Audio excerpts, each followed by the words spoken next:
Saregama idea Saregama Ashwini ये ना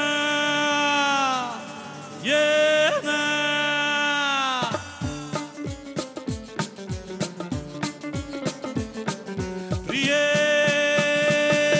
जगू कसा तुझ्या विना मी राणी ग कशी ही जिंदगीत आणि बाणी ग तू ये ना प्रिये तू ये ना प्रिये मी तर प्रेम दिवाणा रसीला ते प्यार जरासा नशीला मी तर प्रेम दिवाणा रसीला ते प्यार जरासा नशीला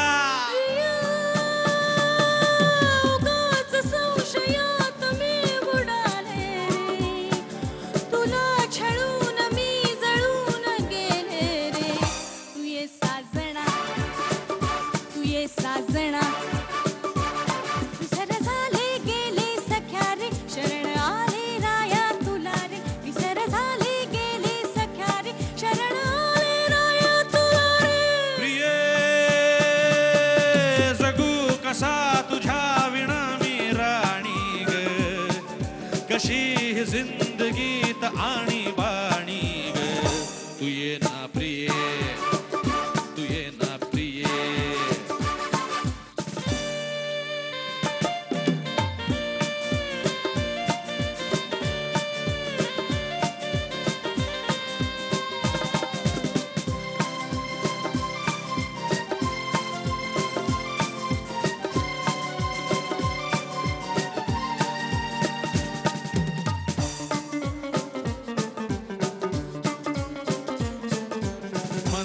धुंद ही गुलाबी हवा प्रीत गंध हा शराबी नवा हात हा तुझाच हाती हवा ला ला ला ला ला ला ला झोंबतो तनू सहागरवा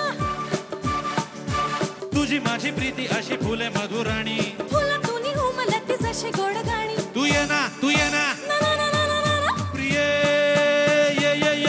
जगू कसा तुझ्या विना मी राणी ग कशी ही जिंदगीत आणि बाणी ग तू ये ना प्रिये तू ये साजना तू ये ना प्रिये ये साजना तू ये ना प्रिये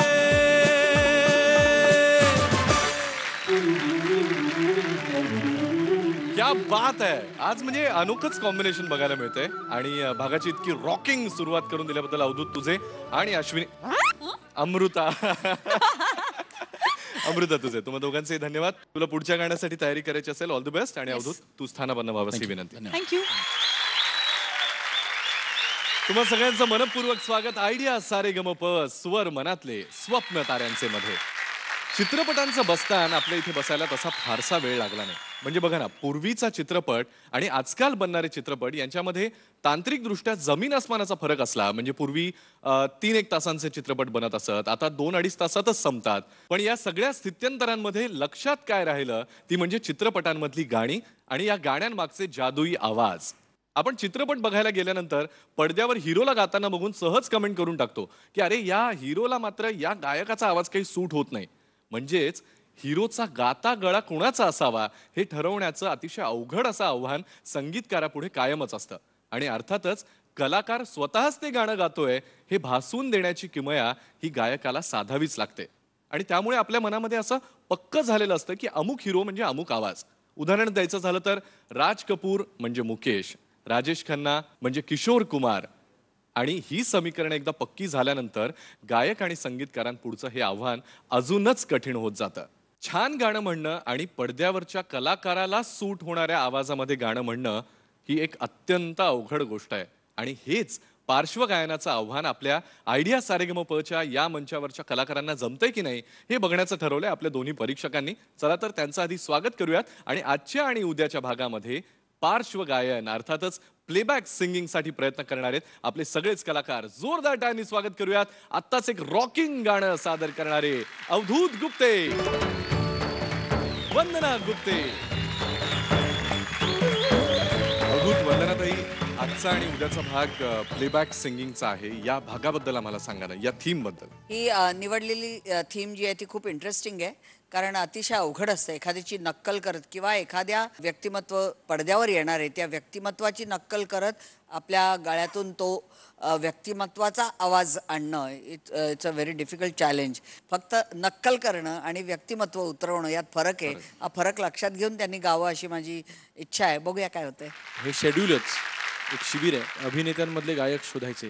ह्या शिबिराचं हे मुख्य उद्देश आहे. मी ह्या राऊंडचा आणि ह्या कल्पनेचं खूप स्वागत करतो, कारण ह्यामुळे या सर्व पार्टिसिपेंट्सना हे लक्षात येईल की आम्ही प्लेबॅक सिंगर्स त्यांच्यासाठी काय मेहनत घेत असतो. आणि दुसरी गोष्ट म्हणजे या अभिनेत्यांमधनं गायक शोधत असताना अर्थातच खूप चांगले चांगले गायक गायिका मिळत आहेत. तर त्यांनी सेकंड प्रोफेशन म्हणून जर का विचार केला ह्या गोष्टीचा, तर त्याच्यातनं नक्कीच चांगले प्लेबॅक सिंगर्स घडतील किंवा घडावेत अशी आपल्या सगळ्यांचीच अपेक्षा आहे, इच्छा पण आहे. तर ते नक्की कशा प्रकारचं काम करतील जर का ह्यामध्ये ते यशस्वी झाले, तर ह्याची एक झलक ह्या राऊंड्समधनं आपल्याला बघायला मिळेल अशी मला खात्री आहे. पुन्हा एकदा ह्या कल्पनेचं खूप खूप स्वागत. Thank you so much.